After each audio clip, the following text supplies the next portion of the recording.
Hello friends, आज के इस सेशन में आपका स्वागत है। So let's start with the video.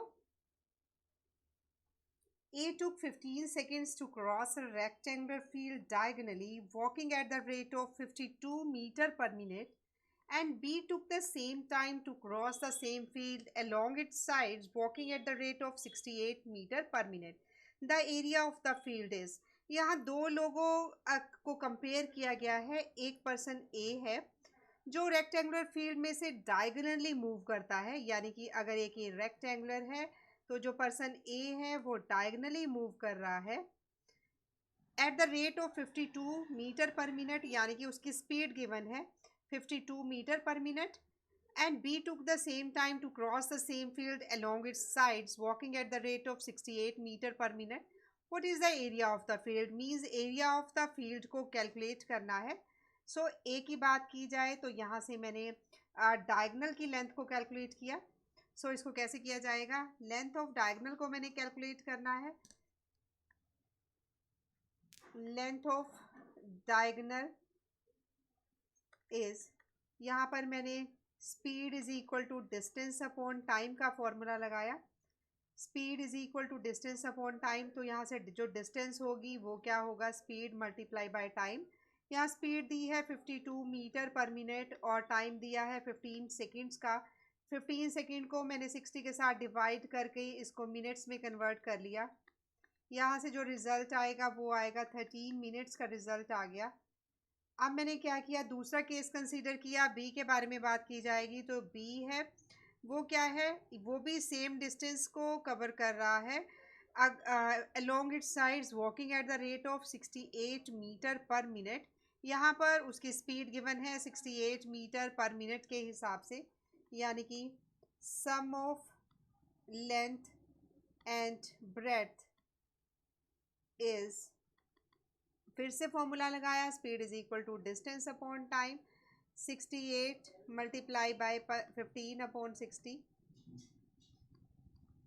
17 आ गया, रिजल्ट आया 17 मीटर्स।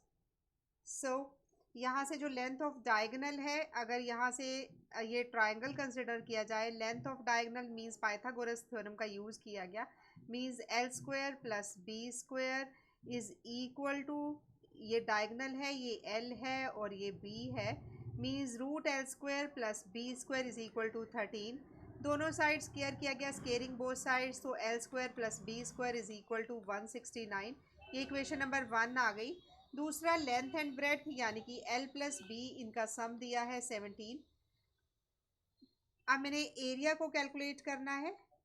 एरिया को कैलकुलेट करने के लिए मैंने क्या किया, जो एरिया ऑफ रेक्टेंगल का फॉर्मूला होता है लेंथ इंटू ब्रेड्थ, मैंने 2 के साथ अपनी तरफ से मल्टीप्लाई किया, 2 के साथ डिवाइड किया। अब L plus B whole square, A plus B का होल स्क्वायर, इसका फॉर्मूला होता है L square plus B square plus 2ab, यानी कि 2lb। यहाँ से 2lb को मैंने कैलकुलेट किया, एल प्लस बी का whole square minus L square plus B square. L plus B का whole square, 2lb means L plus B का whole square minus L square plus B square. अब L plus B का whole square means 17 का square कितना है, 289, और minus L square plus B square, यानी कि हमारे पास है 169। इसको सॉल्व किया तो रिजल्ट आएगा 289, यानी कि 120 upon 2 means 60 metre square is the area of rectangle, means option D is the correct option. Next question is, if the length and breadth of a rectangular room are each increased by 1 meter, then the area of floor is increased by 21 square meter square. If length is increased by 1 meter, breadth is decreased by 1 meter, then area is decreased by 5 square meter. Then what will be the perimeter of the floor? Means perimeter of floor को मैंने calculate करना है। सबसे पहले मैंने क्या किया, let us suppose length is x meters and breadth is y metre, x multiply by y, यानी कि लेंथ इंटू ब्रेड्थ, ये एरिया है यानी कि एक्स वाई है। x को इंक्रीज किया 1 के साथ, y को इंक्रीज किया 1 के साथ, जो एरिया है वो इंक्रीज हो जाएगा 21 स्क्वायर मीटर के हिसाब से। सॉल्व किया इसको, x square x y plus x plus Y plus 1 is equal to x y plus 21, x y plus x plus Y plus 1, x y is minus x Y minus 21 is equal to 0। Solve किया, x plus Y plus 1 minus 21 minus 20 is equal to 0। यहाँ से equation बन गई x plus Y is equal to 20, means equation number 1 हो गई। अब next condition की बात की जाए, if length is increased by यानी कि x plus 1 and breadth is decreased by यानी कि minus 1, area is decreased by 5 square metre. इसको सॉल्व किया, ये sorry x plus 1 into y minus 1, solve किया x Y minus x plus Y minus 1, x Y minus 5, x Y minus x plus Y minus 1, ये वाले terms को इधर ले आए, साइन चेंज हो गए, equal to 0, plus X Y minus x Y, ये आ गया minus x plus Y plus 4 is equal to 0। यानी कि अगर मैं इसको ये हमारे पास प्लस 5, मैं ये वाले टर्म्स एक्स और वाई को उधर ले गई तो ये हो जाएगा X minus Y is equal to 4। ये इक्वेशन नंबर 2 बन गई।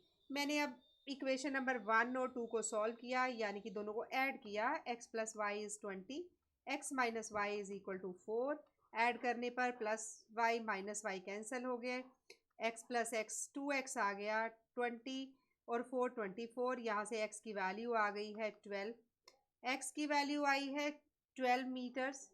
अब मैंने y को कैलकुलेट करना है। अब y को कैसे कैलकुलेट किया जाएगा, मैंने किसी भी इक्वेशन को उठाया, जैसे कि ये equation x plus Y is 20, यहाँ पर मैंने x की वैल्यू को पुट किया, 12 plus Y is equal to 20, y की वैल्यू आ जाएगी 20 माइनस 12 यानी कि 8 मीटर। यहाँ से y को कैलकुलेट कर लिया मैंने।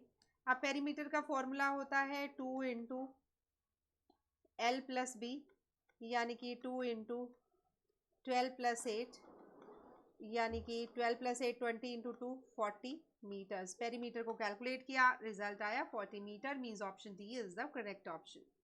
Next question is the percentage increase in the area of a rectangle if each of its side is increased by 20%। Area में कितने परसेंट का इंक्रीज होगा अगर हर एक साइड इसकी 20% से इंक्रीज हो जाए। सो इसको कैसे करेंगे, लेट original length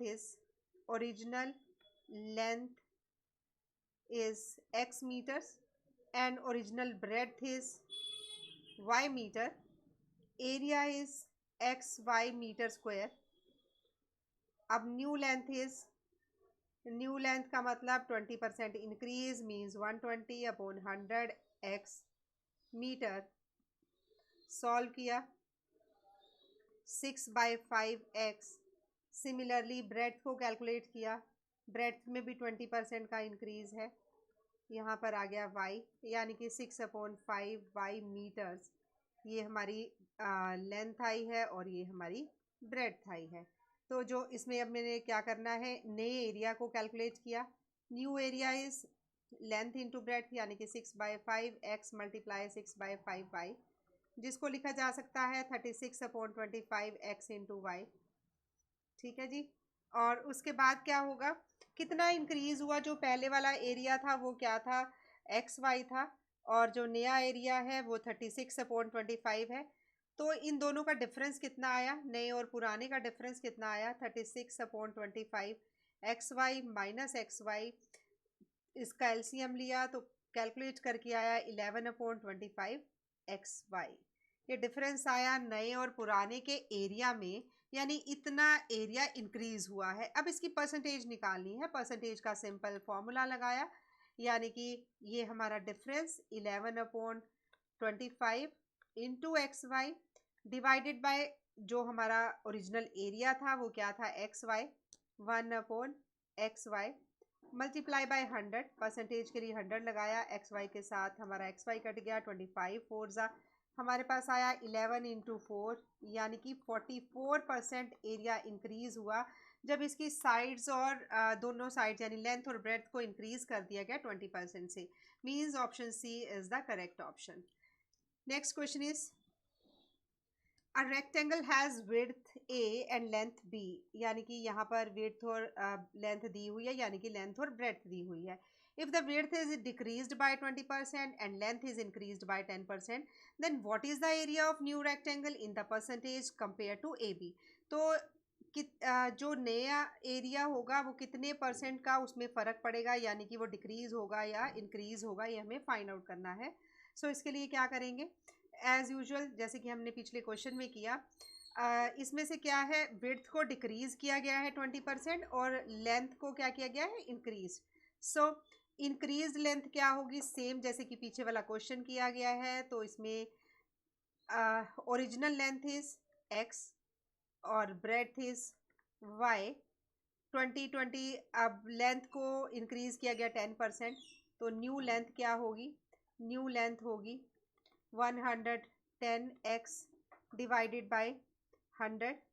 अब यहाँ पर a और b दी हुई है विड्थ, यानी कि 110/x, यहाँ पे आ जाएगा 110 डिवाइडेड बाय 100 इंटू बी. यहाँ पर जो हमारे पास लेंथ b दी हुई है और ब्रेड्थ क्या दी हुई है, ये हमें गिवन है a. सिमिलरली अब मैंने क्या किया, विड्थ को कैलकुलेट किया. न्यू विड्थ जो आएगी वो क्या आएगी, वो आएगी 80/100 इंटू a. सो ये हमारी न्यू विड्थ आ गई, क्योंकि इसमें 20% का डिक्रीज हुआ है, यानी कि ये 80 हो गया. सो विड्थ इतनी आ गई. अब न्यू एरिया को कैलकुलेट किया. एरिया को कैलकुलेट करने के लिए हमारे पास 80/100 into A multiply 110/100 into B. इसको मैंने कैलकुलेट किया. ज़ीरो के साथ ज़ीरो कैंसिल, ये वाली ज़ीरो के साथ ये ज़ीरो और कैंसिल. यहाँ से इसको सॉल्व करके जो मेरे पास रिज़ल्ट आएगा वो क्या आएगा, ये आ जाएगा सॉल्व करके 11, यहाँ पर 25 4 टू द 2, यानी कि 22/25 ए बी हमारे पास आया कैलकुलेट करके. अब मैंने रिक्वायर्ड परसेंटेज को कैलकुलेट करना है. रिक्वायर्ड परसेंटेज कैलकुलेट की, यानी कि एरिया में क्या चेंजेस आए, कैसे एरिया, मतलब क्या फ़र्क आया एरिया में कैलकुलेट करने पर. सो इसको किस तरीके से कैलकुलेट किया जाएगा. रिक्वायर्ड परसेंटेज इज़ मैंने क्या किया, जो हमारा ये एरिया आया था 22/25, ये आ गया मेरे पास A B divided by A B original area multiply by 100, क्योंकि हमें इसको ए बी के साथ कंपेयर करना है. न्यू एरिया को ए बी के साथ कंपेयर किया. सो यहाँ से ए बी के साथ ए बी कट गया. 25 इंटू 4, सो 88% का डिफरेंस आया जब चेंजेस किए गए. मीन्स कैसे चेंजेस किए गए, अगर विड्थ को 20% इंक्रीज कर दिया और अगर इंक्रीज कर दिया है इसको 10% के साथ, लेंथ इंक्रीज हुई है और विड्थ क्या हुई है, डिक्रीज हुई है. दूसरा केस, ये तो हमने परसेंटेज को कंपेयर किया था ए बी के साथ. अब चेंज क्या आया था एरिया, अगर पुराने वाले एरिया को देखा जाए तो वो है ए बी. नया वाला जो एरिया आया था वो आया था 22/25 ए बी. तो इन दोनों का जो डिफरेंस आया है वो कितना आया, वो डिफरेंस आया 22/25 A B minus A B, है ना. तो इसके मैग्नीट्यूड में हमने रिजल्ट लिया, यानी कि जो एरिया है वो कितना हो गया 22/5, यानी कि -3AB/25. आप इसको मैग्नीट्यूड में भी ले सकते हैं, यानी कि 3/25 AB का क्या आया, डिफरेंस आया है. किस में आया है डिफरेंस, वो इसके एरिया में आया है. अगर इसकी परसेंटेज को कैलकुलेट किया जाए, अब इसके चेंज को इससे कंपेयर किया जाए तो क्या होगा, परसेंटेज निकालने का 325 AB divided by 1 AB multiply by 100. So A B के साथ ए बी कैंसिल, 25 4 ज़ा, यानी कि 12% का डिफरेंस आएगा. 12% एरिया जो होगा वो इंक्रीज या डिक्रीज होगा. कब होगा, जब इसकी लेंथ और ब्रेड्थ को चेंज कर दिया जाए. सो इस तरीके से आप परसेंटेज इंक्रीज और डिक्रीज को कैलकुलेट कर सकते हैं. That's all for today. Thanks for watching and keep supporting us.